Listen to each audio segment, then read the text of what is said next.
Irmãos, vamos então retomar os nossos estudos em 1 aos Coríntios. Chegamos ao verso 18 do capítulo 1. Então, abra a sua Bíblia na primeira epístola de Paulo aos Coríntios, capítulo 1. E hoje nós estudaremos os versos 18 a 25. Eu lerei esta porção, você vai acompanhar silenciosamente, e a minha sugestão é que você permaneça aí com a sua Bíblia aberta, ouça com atenção, com interesse, com fé. A leitura da palavra de Deus, ela é lâmpada para os nossos pés e ela é luz para o nosso caminho. Diz o seguinte: certamente a palavra da cruz é loucura para os que se perdem, mas para nós que somos salvos, poder de Deus. Pois está escrito: destruirei a sabedoria dos sábios e aniquilarei a inteligência dos instruídos. Onde está o sábio? Onde o escriba? Onde o inquiridor deste século? Porventura, não tornou Deus louca a sabedoria do mundo?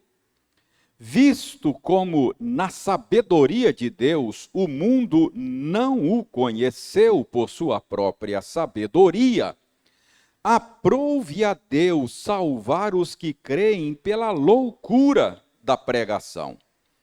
Porque tanto os judeus pedem sinais, como os gregos buscam sabedoria, mas nós pregamos a Cristo crucificado, escândalo para os judeus, loucura para os gentios, mas para os que foram chamados, tanto judeus como gregos, pregamos a Cristo, poder de Deus e sabedoria de Deus.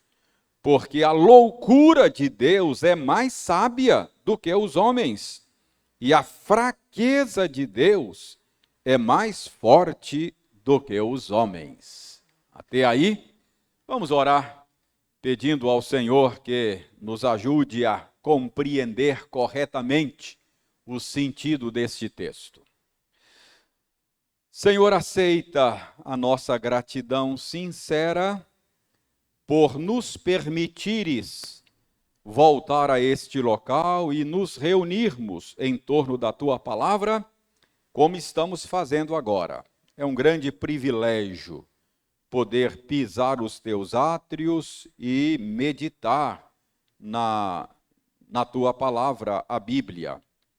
Pedimos-te que tu nos des a bênção, a graça de termos uma boa compreensão do texto e que o Senhor, por meio deste texto, esteja nutrindo o nosso coração. Que a nossa fé seja fortalecida, que o nosso amor seja aumentado e que a nossa esperança seja firmada.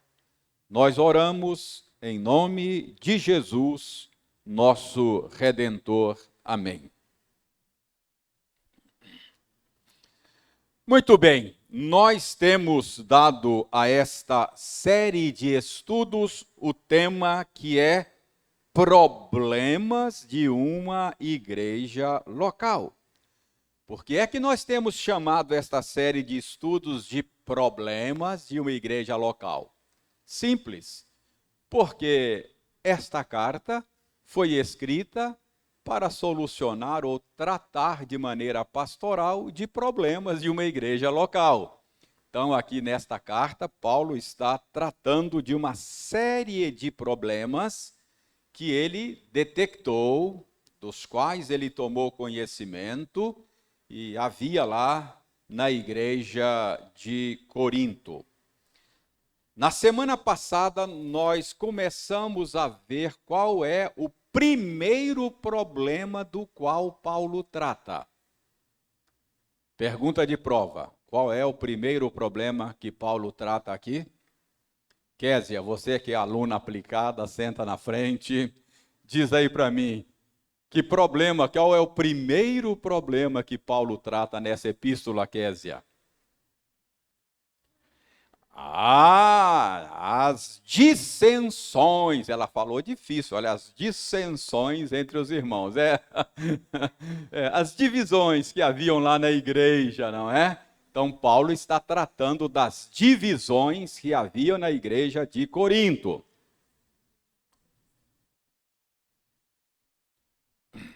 Outra pergunta é, qual era a natureza destas dissensões?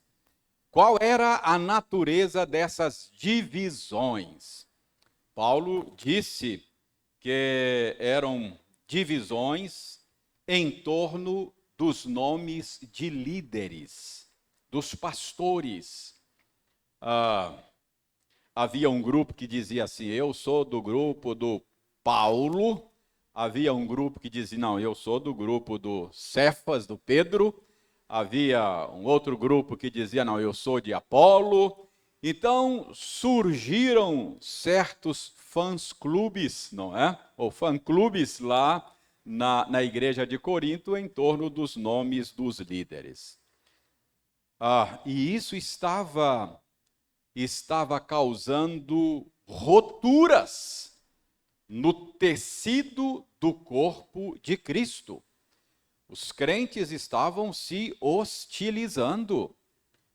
Eles não se falavam, eles estavam brigando. Havia contendas, nós vimos, né, entre eles por causa destas preferências deles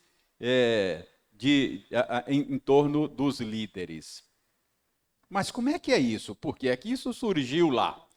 Nós vimos na semana passada que os gregos, eles tinham certas predileções assim em torno da filosofia. Os gregos, eles tinham preferências de escolas, de linhas filosóficas, assim como os brasileiros têm o seu clube, o seu time de futebol de coração. Que os gregos gostavam de filosofia, assim como os brasileiros gostam de futebol. Então, eles tinham as suas escolas filosóficas prediletas. E assim como os brasileiros têm os seus ídolos no futebol, eles tinham os seus filósofos, que eram os seus ídolos, não é? Então, era assim que funcionava a mente grega daqueles dias. E parece que esses cristãos de Corinto se converteram, vieram para a igreja, mas continuavam pensando com a mente secular. Isso acontece, não é? A pessoa nasceu de novo, mas ainda ele tem que crescer na graça, no conhecimento do Senhor, e muitas vezes a gente ainda tem uma visão de mundo que não bate com a Escritura. Então parece que era isso que estava acontecendo, eles trouxeram essa mentalidade para o seio da igreja. E Paulo então faz um apelo dramático à unidade aqui nessa passagem, e nós estudamos sobre esse apelo dramático que Paulo faz. Paulo diz, eu rogo a vocês que vocês tenham o mesmo pensamento, né? Sejam unidos de propósito e de pensamento. Paulo faz um apelo dramático. E na semana passada eu disse que o modo como Paulo fala no verso 17, que foi o último verso estudado na semana passada, dá uma pista para nós que parece indicar que os gregos tinham assim, ou os coríntios, que eram gregos, não é? Que eles, o que eles apreciavam, o que eles O que que os atraía assim nesses líderes para que eles pudessem ter certas preferências? O modo como Paulo fala no verso 17 parece indicar que, como os gregos em geral, eles tinham uma certa apreciação pelo uso das palavras, pela habilidade retórica, pela oratória, pela habilidade argumentativa, não é? Então, os gregos apreciavam um bom discurso, uma boa peça de oratória, o uso das palavras, a capacidade argumentativa e o apreço que eles tinham por essas coisas deixavam, inclusive, o conteúdo em segundo plano. O conteúdo do discurso não era tão importante. O mais importante era o modo, a forma como as ideias eram apresentadas, não é? Então, eles tinham um certo apreço por essas coisas. Parece que é disso que Paulo está dizendo, quando Paulo diz no final do verso 17, que ele, Paulo, pregava o evangelho não com sabedoria de palavras.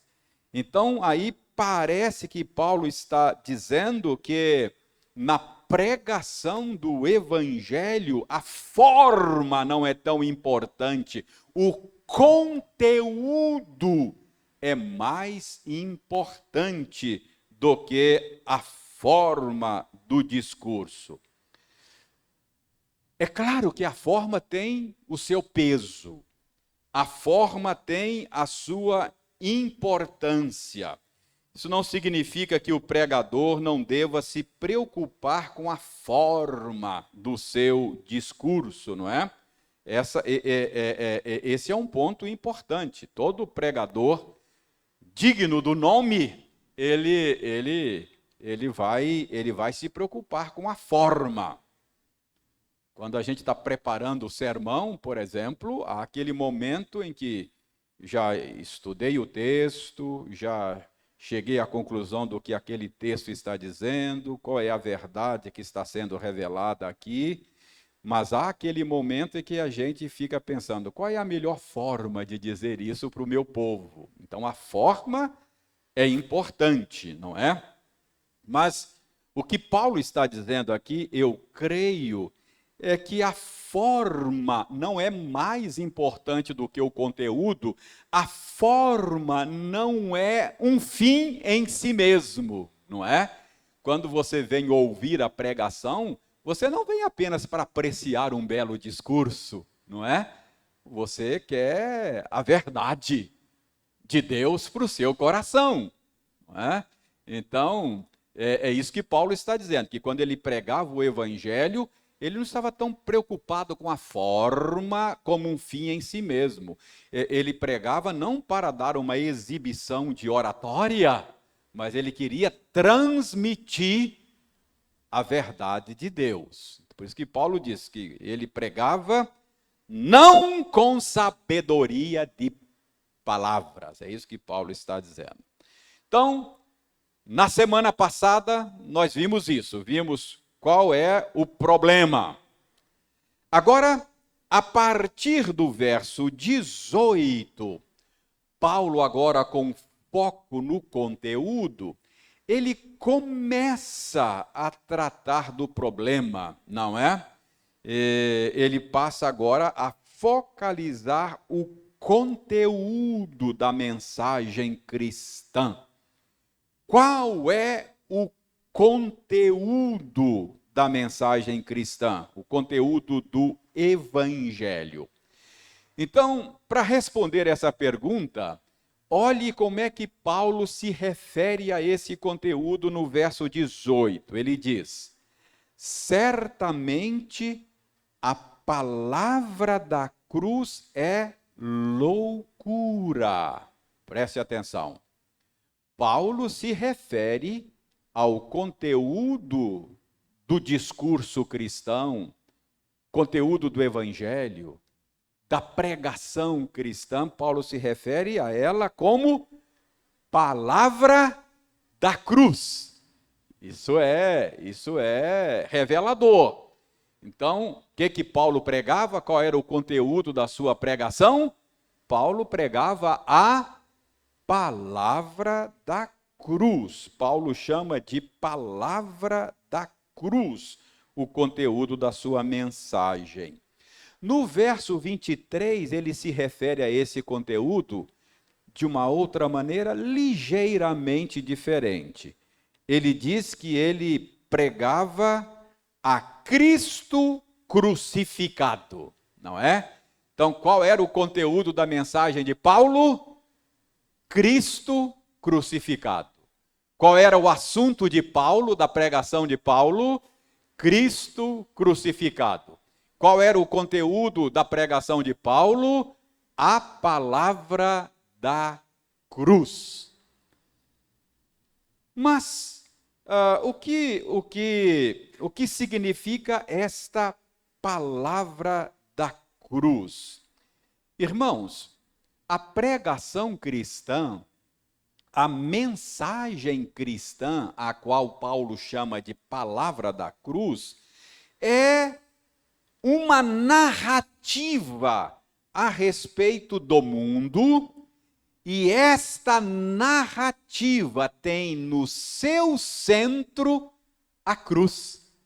Então, é a narrativa a respeito do mundo, cujo centro da narrativa é a cruz, a morte do Redentor. Então, esta é a mensagem cristã, esta é a mensagem do Evangelho, é uma narrativa, é uma história. O Evangelho é uma história, não uma história, é a história, não é? A verdadeira história a respeito do mundo. É a narrativa que explica o universo. Eu já tenho ensinado a vocês que esta narrativa do Evangelho, esta história sobre o mundo, ela pode ser dividida em 4 capítulos. Não é isso? Lembra?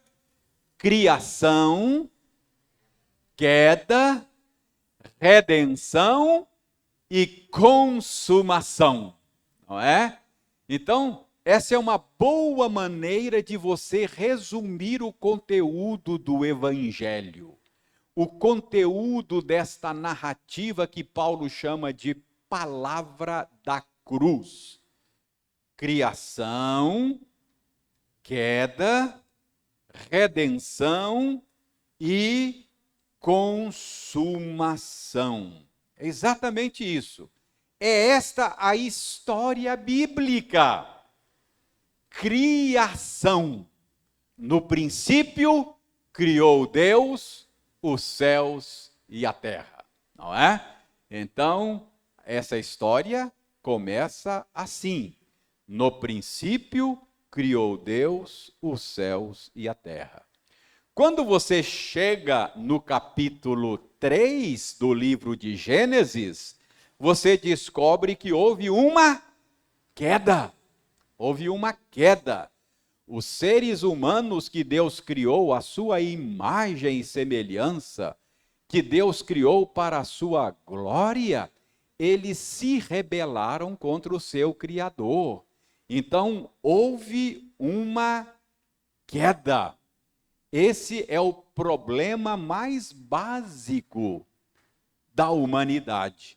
É a sua rebelião contra o seu Criador. Mas logo lá na queda, desde lá do início, o Senhor já anunciou a redenção. Ele disse que já estava a caminho um descendente da mulher que haveria de esmagar a cabeça da serpente, não é? E nós sabemos que este descendente da mulher é Jesus Cristo, Jesus de Nazaré, que nasceu da Virgem Maria, e que morreu na cruz para, desta maneira, esmagar a cabeça da serpente. E desde então, ele está fazendo novas todas as coisas. E nós sabemos que ele há de vir para estabelecer novos céus e nova terra. Essa é a narrativa, sem a qual você não vai entender o mundo, a humanidade ou o universo. A Bíblia começa com a criação de céus e terra. No princípio criou Deus os céus e a terra. A Bíblia diz que nós, com o nosso pecado, estragamos céus e terra que Deus criou, e que Deus, por graça e misericórdia, está fazendo tudo novo de novo, está criando novos céus e nova terra. Então a Bíblia começa em Gênesis com a criação de céus e terra. E ela termina em Apocalipse com a criação de novos céus e nova terra. Então, qual é a narrativa? A narrativa da Bíblia, a narrativa do Evangelho, a mensagem cristã não é outra senão essa mensagem. Deus criou um mundo perfeito, nós estragamos o mundo que Ele criou, e por meio de Jesus Ele está fazendo tudo novo de novo. E essa obra de fazer novas todas as coisas já está sendo executada na história e ela será consumada na segunda vinda de Jesus. Criação, queda, redenção, consumação. Essa é a estrutura. Esse é o Evangelho. É isso que Paulo chama de palavra da cruz. E no centro dessa narrativa está a morte e a ressurreição de Jesus. A cruz é central para a nossa fé, para a fé cristã. É a morte e a ressurreição de Jesus. Eu costumo dizer que a morte e a ressurreição de Jesus são como as dobradiças da história. Foi o momento em que Deus virou a página. Jesus é chamado de o último Adão, não é? Então houve o primeiro Adão, quando Deus criou os céus e terra. Esse primeiro Adão colocou tudo a perder. Jesus Cristo veio, tomou para si a humanidade nossa maculada pelo pecado e a levou na cruz. Então a cruz, a morte de Jesus, não foi outra coisa senão a condenação da velha humanidade. Lá na cruz, Deus julgou e condenou a velha humanidade. Mas ao terceiro dia, ele ressuscitou. Uma nova humanidade surgiu ali. Então ali começou uma nova era, um novo tempo. Ali começou uma nova criação. Se alguém está em Cristo, é nova criação, é nova criatura. Então, existem aqueles seres humanos que pertencem à velha humanidade, estão em Adão, e existe uma nova humanidade que está em Cristo, não é? A velha humanidade está condenada e a nova humanidade está vindo à existência. Então existem duas humanidades. Uma que começou com Adão, o primeiro Adão, e a outra que começou com o último Adão, que é Jesus. Assim como Adão é o cabeça da velha humanidade que se corrompeu, Jesus é o cabeça da nova humanidade. É curioso isso. Todos nós entramos na história por meio do concurso de um homem e uma mulher. Adão e Jesus, por serem o início, cabeça da raça, entraram na história de maneira diferente, sobrenatural, não é? Nem Adão, nem Jesus entraram na história pelo concurso de um homem e uma mulher, não é? Jesus nasceu de uma virgem, então ele entrou na história de uma maneira sobrenatural. Então, tudo isso eu estou dizendo para que você entenda o conteúdo da mensagem. É isso que nós pregamos, é isso que nós cremos, não é? Esta é a palavra da cruz. E ela é chamada de palavra da cruz, porque no centro dessa narrativa tem a cruz, a morte e a ressurreição de Jesus Cristo. Ok? Então, voltemos ao nosso texto. Então, Paulo está dizendo aí que ele não era tão apegado à forma, mas ao conteúdo da mensagem, e que o conteúdo da mensagem é a palavra da cruz. Agora, notem no verso 18 ainda, que Paulo diz aí que há duas diferentes reações a essa palavra da cruz. Não é isso? Veja aí o verso 18. Certamente a palavra da cruz é loucura para os que se perdem. Mas para nós que somos salvos, a palavra da cruz é o quê? Poder de Deus. Então, notem que dois tipos diferentes de ouvintes recebem a mesma mensagem, a palavra da cruz, de modo diferente. Existem aqueles que recebem esta mensagem como loucura, como algo que não faz nenhum sentido. Essa história aí de que Deus criou o mundo, que houve uma queda, e que Deus está consertando o mundo por meio de Jesus Cristo, que Jesus Cristo é o eterno Filho de Deus, que estamos caminhando para novos céus e nova terra. Essa mensagem é loucura, não faz nenhum sentido para algumas pessoas.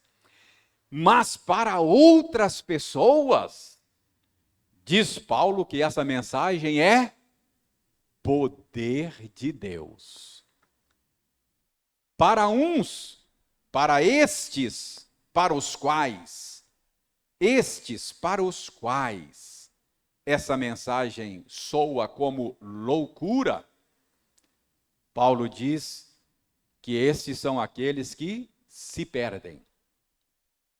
O tempo verbal no presente grego é mais parecido com o nosso gerúndio. Então, poderíamos até traduzir aqui para os que estão se perdendo. Então, para aqueles que estão se perdendo, essa mensagem é loucura, não faz sentido, é baboseira. Não dá para engolir essa narrativa, arruma outra narrativa para explicar o mundo. Essa não faz sentido.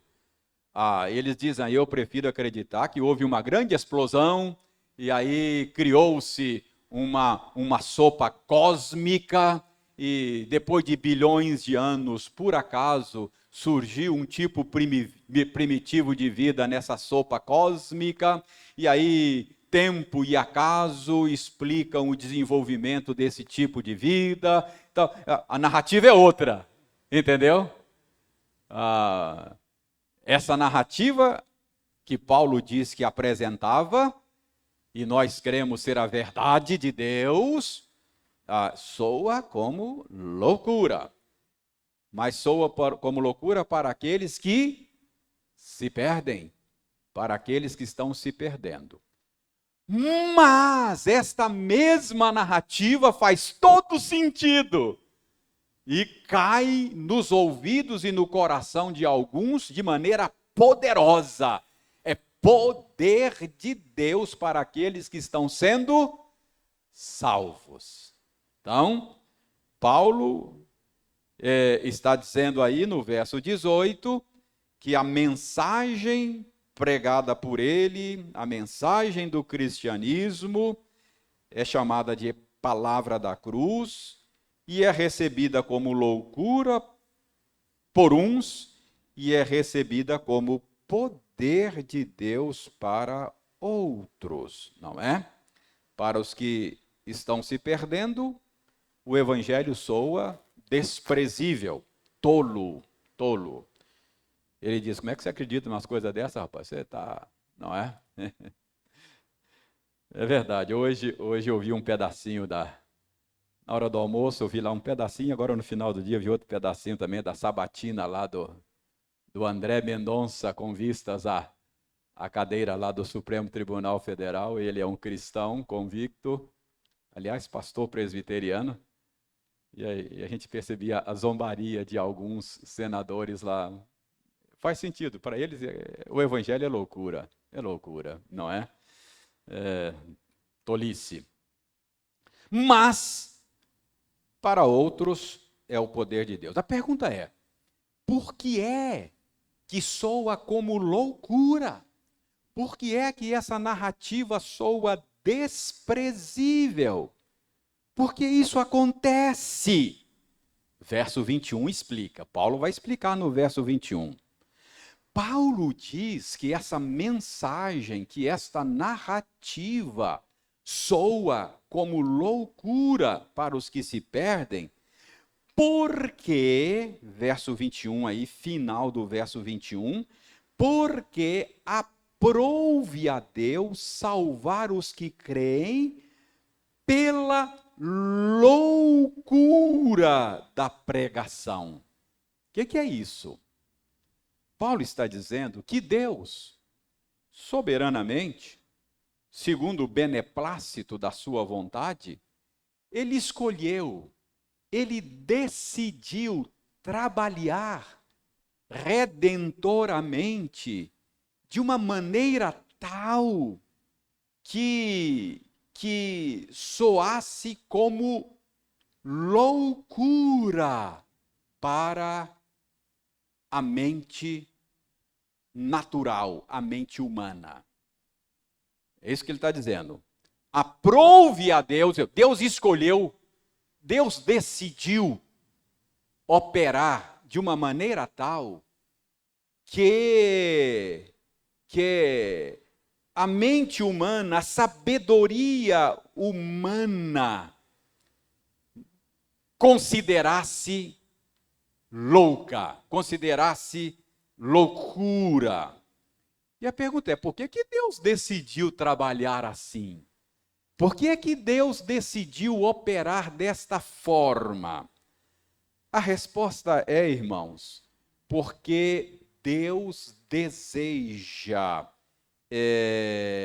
colocar um machado na raiz do orgulho humano.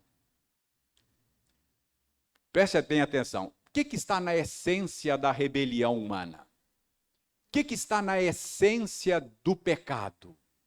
O que está na essência do pecado, da rebelião humana, é o orgulho. O orgulho, dizia Agostinho de Hipona, é o pai de todos os demais pecados. Não é? O orgulho. Parece até que o orgulho é que está na raiz da queda no mundo angelical. Parece que tem alguma relação, porque Paulo, quando ele diz a Timóteo que deveria evitar colocar no presbiterato crente novo, neófito, Paulo diz lá, para que ele não se ensoberbeça e caia na condenação do diabo. Parece que o orgulho, a soberba, tem alguma coisa a ver com a condenação de Satanás. Então pode ser isso. mas que na queda do homem o orgulho está na raiz, a gente não tem dúvida. O que moveu o coração do homem? O desejo de ser igual a Deus.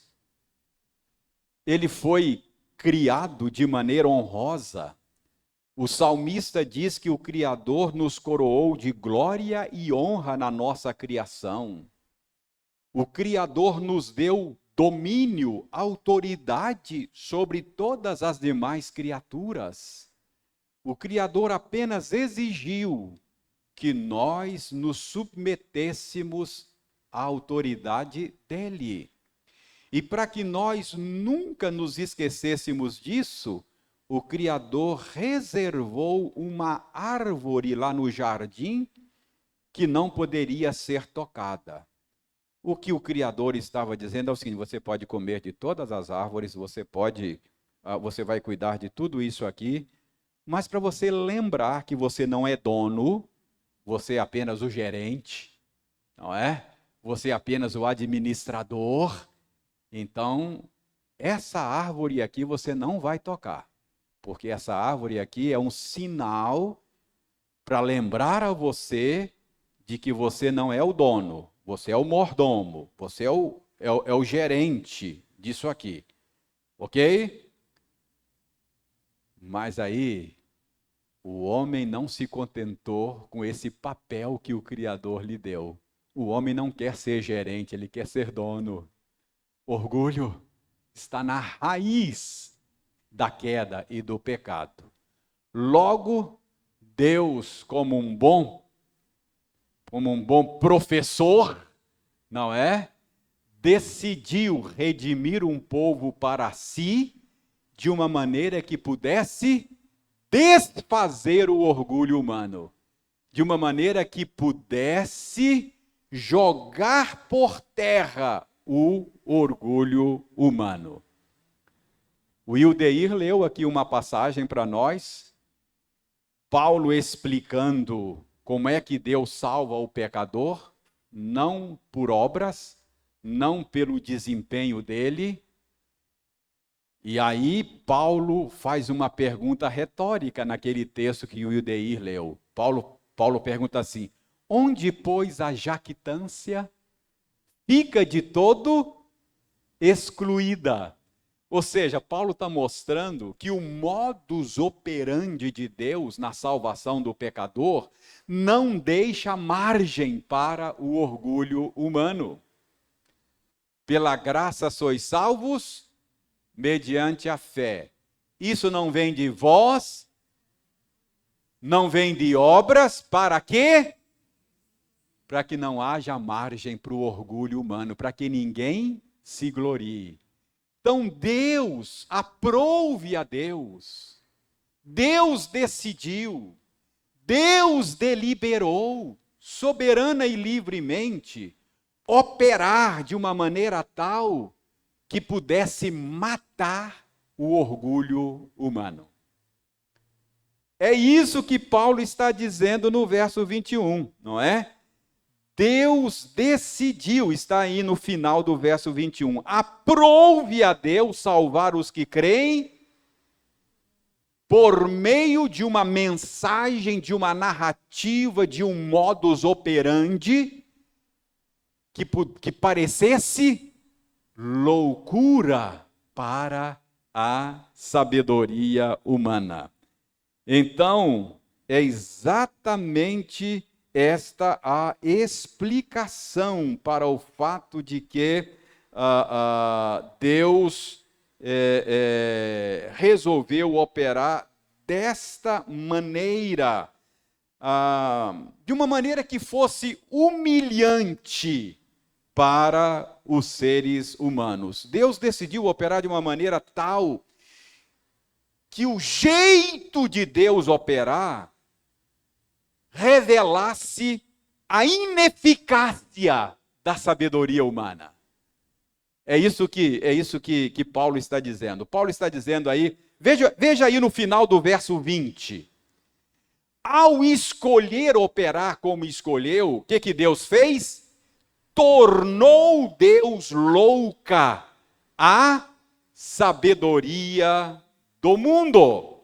Então preste atenção.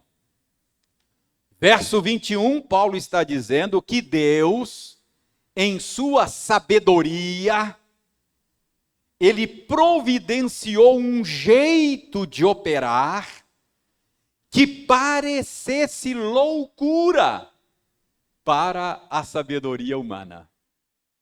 Então, Deus decidiu operar de um jeito que fosse impossível ao homem conhecê-lo por meio da sua própria sabedoria. Por que Deus escolheu operar dessa forma? Porque Deus quis revelar a tolice da sabedoria humana. Deus está aí colocando um machado na raiz do orgulho humano. Está claro isso para você? Está claro o que Paulo está dizendo? Olha, veja bem, o que Paulo está dizendo? Certamente, acompanha aí no verso 18, certamente a palavra da cruz é loucura para os que se perdem, mas para nós que somos salvos por poder de Deus. Paulo, por que o evangelho é loucura? Está dizendo, porque Deus decidiu trabalhar e operar de uma maneira tal que os seres humanos não entendesse, não compreendesse na sua própria sabedoria. Desta maneira, final do verso 20, Deus tornou louca a sabedoria do mundo. Deus desejou humilhar a sabedoria do mundo. Então, por que Deus fez isso? Porque Deus desejou humilhar os seres humanos arrogantes. Esse é um tipo de cegueira do ser humano que a gente chama de cegueira judicial, não é? Ou seja, o ser humano, por causa do seu orgulho, eles se acham sábios, mas são loucos, é o que Paulo diz lá em Romanos 1. Por causa do seu orgulho, acham que sabem das coisas e que podem se virar por si mesmos. Então, Deus, em resposta a esse orgulho, opera de uma maneira que a sabedoria humana não pode entender. É mais ou menos quando alguém que não sabe das coisas e aí demonstra má vontade para aprender com você, não é? Não quer aprender, às vezes até por orgulho, fala, tá bom, ok, tá bem, não te conto. Não é? Você não quer saber? Tá bem, não quero te contar. Não é? Então, esse é o tipo de você permite ele permanecer na ignorância dele por causa da indisposição dele de saber. Entendeu? É isso que é cegueira judicial. Não é que Deus está escondendo algo de alguém que está doido para saber. Deus esconde porque ele não quer saber. Está claro isso? Não é? Quer dizer, é alguém que não tem disposição para aprender com você. Fala, tá bom, eu estou querendo te ensinar. Você não quer aprender não, né? Então tá bom. Então continue na ignorância. Percebe?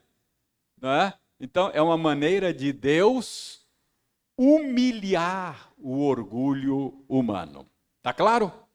Agora preste bem atenção, é isso que Paulo está dizendo. Então Paulo está dizendo o seguinte, o conteúdo do evangelho é a palavra da cruz e ela é loucura para os que estão se perdendo. Por que é loucura, Paulo? Porque Deus quer humilhar os seres humanos que por orgulho se rebelaram contra ele. Agora Paulo vai mostrar que esse jeito de Deus agir não é novidade.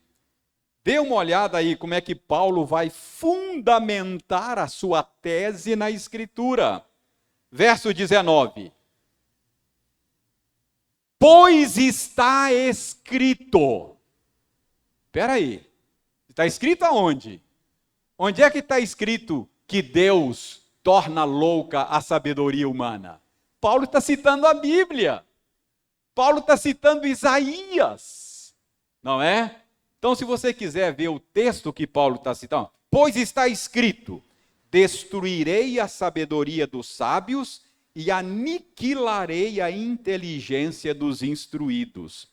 Paulo aí está citando Isaías 29:14. Vamos lá para Isaías 29:14. Abra aí Isaías 29:14 para você entender o texto que Paulo está citando. Veja bem, para você entender o contexto de Isaías 29. Isaías 29, o contexto é o seguinte: Deus anuncia que vai disciplinar o seu povo por meio das mãos de nações estrangeiras. Então, Deus manda Isaías anunciar o castigo dele, o juízo dele. Mas Deus também manda Isaías dizer que no momento oportuno, Deus fará uma intervenção e vai libertar de maneira surpreendente o seu povo da opressão estrangeira. Então, o povo desobedecia a Deus, o povo ia atrás dos ídolos, o povo não andava na lei do Senhor, o povo quebrava a aliança. Deus chamou Isaías, falou: Isaías, eu vou castigar esse povo. Vai dizer para eles que eu vou pesar a mão. No momento oportuno, eu vou restaurá-los, não é? Mas eu vou pesar a mão sobre esse povo. Então, esse é o contexto. Mas acontece que a liderança do povo de Deus, os sacerdotes daqueles dias, não acreditaram em Isaías. Disseram: imagina, Deus vai pesar a mão sobre nós. Nós estamos fazendo tudo direitinho, nós estamos oferecendo sacrifícios, nós somos o povo da aliança. Que isso, Isaías? Você está sonhando, nada disso vai acontecer. Com isso em mente, leia o verso 13. Olha o verso 13 de Isaías 29. O Senhor disse: visto que este povo se aproxima de mim, e com a sua boca e com seus lábios me honra, mas o seu coração está longe de mim, e o seu temor para comigo consiste só em mandamentos de homens que maquinalmente aprendeu, ou seja, a religião em Israel, em Judá, estava bombando, mas era algo mecânico, era religião de lábios, mas o coração estava longe do Senhor. É isso que o verso 13 está dizendo. Aí o que Deus diz que vai fazer? Verso 14. Continuarei a fazer obra maravilhosa no meio deste povo. Obra maravilhosa aí é Deus manifestar o seu juízo, não é? Então Deus diz: olha, eu vou levar a efeito o que Isaías está anunciando. Sim, obra maravilhosa e um portento. De maneira que a sabedoria dos seus sábios perecerá, e a prudência dos seus prudentes se esconderá. Ou seja, vocês estão achando que essa religiosidade mecânica de fachada, de lábios, vai proteger vocês? Eu vou envergonhar essa liderança, eu vou tornar louca a sabedoria deles, porque eu vou visitar o meu povo com juízo e vingança. Está claro o que Paulo está citando aqui? Paulo está dizendo aqui, olha, Deus opera de uma maneira que torna louca a sabedoria deste mundo. E aí Paulo cita, está escrito lá em Isaías, Deus já fez isso no passado. Deus disse que destruiria a sabedoria dos sábios e aniquilaria a inteligência a inteligência dos instruídos. E aí, verso 20, Paulo faz essas perguntas retóricas. Onde está o sábio? Onde o escriba? Onde o inquiridor deste século? Porventura não tornou Deus louca a sabedoria do mundo? Então, com essas perguntas, certamente Paulo tem em mente, preste atenção, eu estou dizendo todas essas coisas aqui, mas você não pode perder de vista o que Paulo está fazendo. O que Paulo está fazendo? Paulo está condenando as divisões em torno dos líderes e aquela tendência que os gregos tinham de ficarem fascinados com a capacidade argumentativa dos filósofos, com as ideias dos filósofos, que parecia tão plausível. Então, Paulo está dizendo o seguinte: onde está o sábio? Onde estão os filósofos? Onde o escriba? Onde o inquiridor desse século? Porventura não tornou Deus louca a sabedoria do mundo? Então, Paulo certamente tem em mente aqui os filósofos, aquela habilidade que os filósofos tinham, que ele chama de sabedoria do mundo aqui, que causava fascínio nos gregos da época. Então, Paulo está dizendo, Deus tornou todas estas coisas nulas, não é?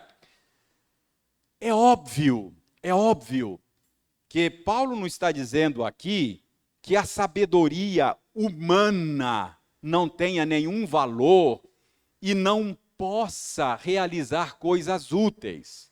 Não é isso, é claro que pode. Nós sabemos que mesmo o homem ímpio é capaz de usar a sua inteligência, é capaz de usar o seu entendimento para o benefício nosso. Pense, por exemplo, nas ciências, nas artes, na economia, em todas as esferas, nós nos beneficiamos da sabedoria humana. Mesmo que o indivíduo seja um ímpio, não é? Ele faz pesquisas, ele descobre remédios, e nós nos beneficiamos de todo esse labor intelectual humano. Não é isso que Paulo está dizendo. Quando Paulo diz que Deus tornou louca a sabedoria desse mundo, ele está dizendo que a sabedoria humana não tem as respostas para as perguntas fundamentais da existência humana. Aquelas perguntas cruciais, que mais cedo ou mais tarde todos nós temos que lidar com elas. De onde viemos? O que estamos fazendo aqui? O que está errado com a humanidade? Para onde estamos indo? Estas questões fundamentais, a sabedoria humana não tem resposta. Nós só as temos por revelação de Deus. De onde viemos? O que está errado? A gente tem palpites, né? Não, o problema nosso é que a gente precisa de mais educação, não é? Se a gente conseguir uma boa educação de qualidade para o povo, nós vamos estabelecer um paraíso aqui. Educação é uma coisa boa, deve ser buscada e promovida, mas a gente sabe na prática que esse não é o nosso problema mais fundamental. Não é verdade? Tem muito bandido bem educado. Não é verdade? Então, esse não é o X da questão. Ah, não, a questão é que nós precisamos de um projeto político que possa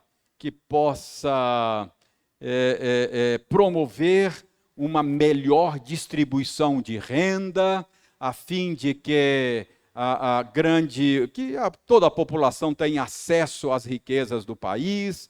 O que nós temos é uma distribuição de renda muito ruim, uma meia dúzia tem nas mãos a riqueza do país. Então, se a gente conseguir aqui um reajuste nessas coisas, nós vamos ter um paraíso aqui.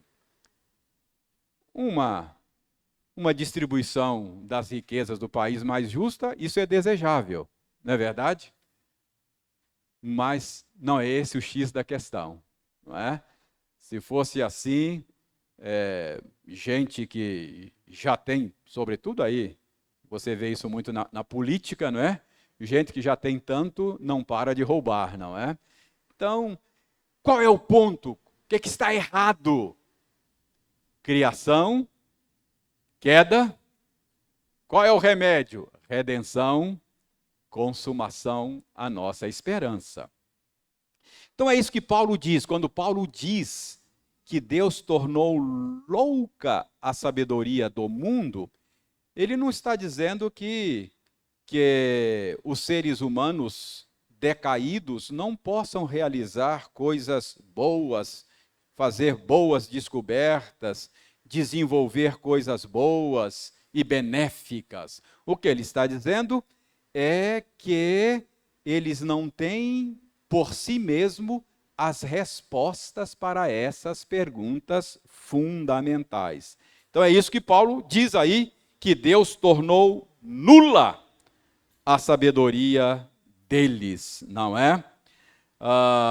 Então, veja bem, versos 22 a 24, Paulo inclui aí também a ignorância culposa dos judeus. Vejam bem, porque tanto os judeus pedem sinais, como os gregos buscam sabedoria. Mas nós pregamos a Cristo crucificado, escândalo para os judeus, loucura para os gentios. Mas para os que foram chamados, tanto judeus como gregos, pregamos a Cristo, poder de Deus e sabedoria de Deus. Se o fascínio dos gregos era por sabedoria, o fascínio dos judeus era por sinais sobrenaturais. Lembram como eles viviam pedindo a Jesus sinal para que eles pudessem crer em Jesus? Porque para a mente judaica, o Messias, alguém que se dizia Deus, enviado por Deus, ele tinha que apresentar as suas credenciais, não é? Por meio de manifestações extraordinárias. Ele tinha que vir e vencer os seus inimigos. Mas Jesus era um Messias exatamente diferente dos termos judaicos. Manso, humilde, um Messias crucificado, que se deixa ser derrotado pelos seus inimigos. Então, para a mente judaica, esse tipo de Messias era uma contradição. Então, Deus escolheu manifestar em fraqueza a sua força e o seu poder. É isso que Paulo está dizendo aí. O jeito de Deus agir para a mente grega é loucura. O jeito de Deus agir para a mente judaica é um escândalo. Isso é uma fraqueza. Eu não vou seguir um Messias fracassado, morto e humilhado. Isso para mim é sinal de fraqueza, dizia o judeu. O grego dizia, não faz sentido essa história de que Deus criou todas as coisas, de que um Messias veio para começar tudo novo de novo, isso é loucura. Então, tanto para a mente judaica, quanto para a mente grega, o evangelho não faz sentido. É loucura para um e é fraqueza para outro. Agora veja como é que Paulo termina, verso 25. Paulo diz: é verdade. Deus escolheu trabalhar assim, de uma maneira que parece fraqueza. Mas a fraqueza de Deus é mais forte do que os homens.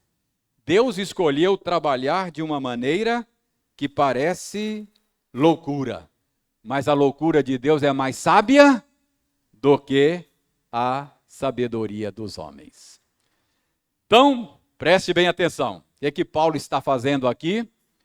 Paulo, depois de dizer que o importante era o conteúdo, a palavra da cruz, ele diz: esta palavra da cruz é uma mensagem fraca para alguns, e é uma mensagem louca para outros, judeus e gentios, gregos. Mas é o poder de Deus para a salvação do seu povo. É a sabedoria de Deus, porque Deus aprouve a ele operar de uma maneira aparentemente fraca e aparentemente louca. Por que Deus fez assim? Para envergonhar, para humilhar a sabedoria humana.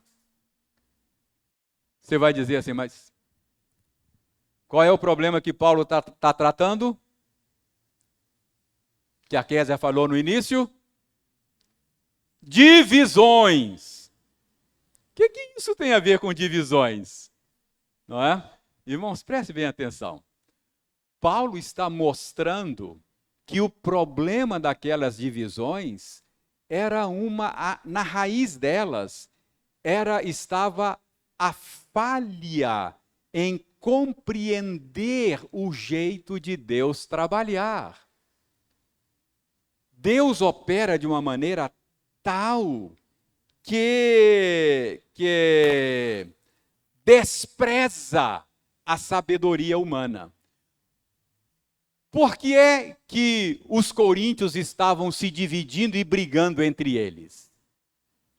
Por valorizar a sabedoria humana. Olha só.